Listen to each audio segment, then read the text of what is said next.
खुशहाल गांव की प्यारी सी कहानी। बात है कि एक गांव हुआ करता था। वह गांव बहुत ही पुराना होने के साथ साथ बहुत ही खुशहाल था। गांव के पास ही एक नदी बहा करती थी। गांव में बच्चे खेलते रहते थे, स्कूल जाते थे। गांव में दो पुराने बरगद के पेड़ भी थे जो आमने सामने थे।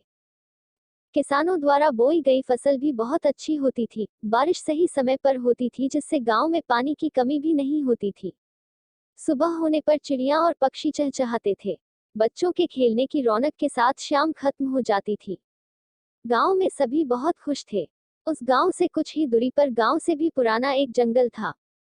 जंगल में बहुत से पशु पक्षी रहा करते थे जो बहुत ही खुश थे।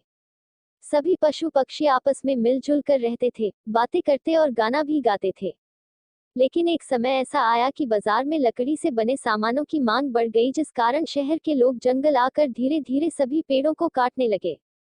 एक दिन उनके पास गांव जा एक बुजुर्ग व्यक्ति आया और कहने लगा, अरे तुम ये क्या कर रहे हो? अगर तुम ये पेड़ काटोगे तो बहुत बुरा समय आएगा। बस इतना कहकर वह व्यक्ति वहां से चला गया। पेड़ काटने वालों ने उसकी बात नहीं मानी और एक दिन ऐसा आया कि जंगल के सभी पेड़ खत्म हो गए। गर्मी का समय आ गया। गर्मी से बचने के लिए किसी भी पशु पक्षी को छांव नहीं मिलती थी। गांव के पास बहने वाली नदी धीरे धीरे सूख गई। पशु पक्षियों को प्यास बुझाने के लिए पानी नहीं मिलता था। ऊपर से सूरज भी बहुत अधिक चमकने लग गया था।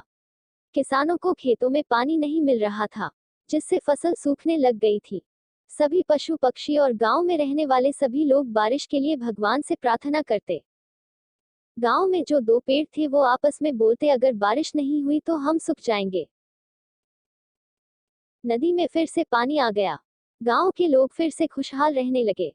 बारिश खत्म होने पर उस गांव में भगवान प्रकट हुए और गांव वालों से कहा, अगर तुम अपने गांव में इसी तरह की खुशहाली चाहते हो तो अपने गांव में अधिक से अधिक पेड़ लगाओ, फिर तुम्हारे गांव में सूखा कभी नहीं पड़ेगा। बस गांव के सभी लोगों और बच्चों गांव के आसपास पेड़ लगाने शुरू कर दिए। गांव में पेड़ बड़े बड़े हो गए और फिर से गांव खुशहाल हो गया। कहानी की शिक्षा। हमें यह शिक्षा मिलती है कि हमें पेड़ नहीं काटने चाहिए।